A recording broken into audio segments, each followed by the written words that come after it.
Pada abad ke-17, terdapat seorang tokoh berbangsa Yahudi bernama Shabtai Zevi. Beliau berasal daripada keluarga Yahudi Sephardi.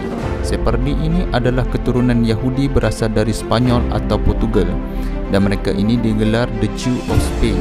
Apa kaitan Shabtai Zevi dengan kerajaan Turki dari kerajaan Islam berubah menjadi sekularisme?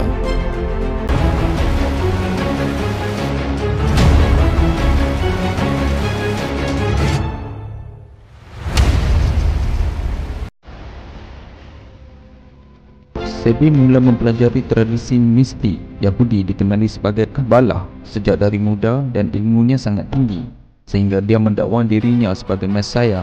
Walau bagaimanapun, masyarakat Yahudi yang berfahaman Judaism tidak mempercayai dakwaan tersebut dan menganggap dia orang yang sesat. Fahaman sesat yang dibawa olehnya telah diketahui Sultan Mehmed, dan Sultan telah mengarahkan Shabtai Zevi bertaubat dan memeluk agama Islam pada tahun 1666 atau sebaliknya dibunuh. Zevi memilih untuk menganut agama Islam. Kira-kira 300 pengikut Shabtai Zevi ini memeluk agama Islam dan membina penempatan di Salonika. Walaupun secara luarannya mereka menganggap diri mereka sebagai orang Islam, tetapi golongan Yahudi ini mengamalkan kepercayaan mereka secara sembunyi. Perkara ini menyebabkan penduduk tempatan curiga atas status agama mereka. Mereka juga digelar Sabbatian. Sabbatian diberikan kepada pengikutnya yang berasal dari nama pengasasnya, iaitu Shabtai Zevi. Revolusi Turki. Pada abad ke-19, Empayar Turki Uthmaniyah dikatakan telah jauh ketinggalan berbanding teknologi Eropah. Maka timbullah kesan pembaharuan dan pemodenan di Turki.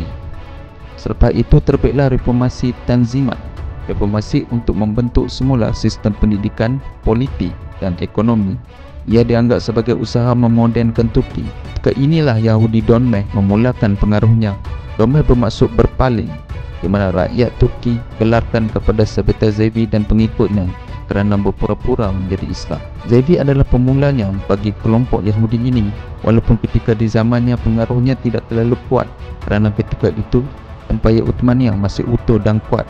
Akan tetapi, beliau telah meninggalkan legasi bagi penerus beliau, dan akhirnya mereka melebarkan pengaruh mereka, memodernisasikan Turki dan berkiblatkan cara orang Barat ketika Empayar Uthmaniyah mula melemah, terutamanya ketika menghadapi Perang Dunia Pertama.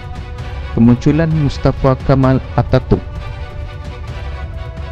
seorang pemuda yang berasal dari Salonika. Mustafa mendapat pendidikan awal di sekolah sekular Semsi Efendi, di mana hampir kesemua tenaga pengajarnya adalah golongan Yahudi Donmeh.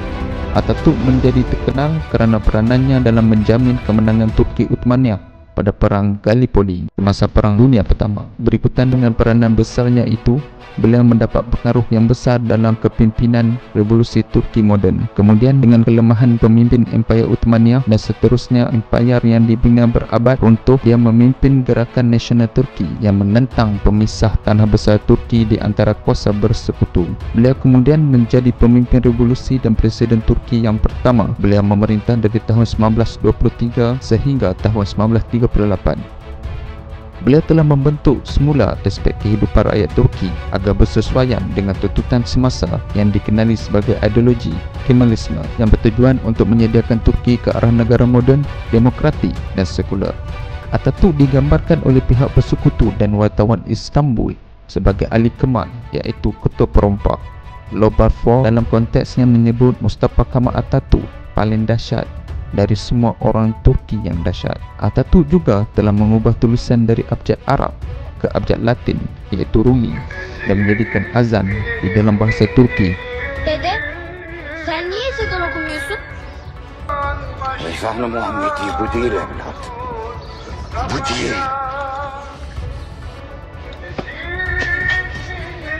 Namun ia hanya bertahan dalam beberapa tahun sahaja kerana mendapat bantahan keras dari rakyat Turki. Atatürk tidak melarang pemakaian hijab kerana lebih 90% rakyat Turki beragama Islam. Negara sekular ini pertama kali melarang pemakaian hijab pada 1980 dan diperketatkan lagi pada 1997 di semua institusi kerajaan sebelum Presiden Turki sekarang, Recep Tayyip Erdogan, melaungkan bahawa beliau akan memasukkan pelarangan ini jika partinya berkuasa. Pada 2014, pelarangan hijab di seluruh agensi kerajaan Turki dimasukkan. Tidak dinafikan beliau sememangnya hebat dalam peperangan dan kepimpinan, tetapi peranannya mengubah Turki ke arah negara barat dan sekular, menyaksikan nilai-nilai Islam dan Uthmaniyah itu dikikis sedikit demi sedikit, dan dunia hanya memandang Turki hanyalah sebuah negara barat di Eropah.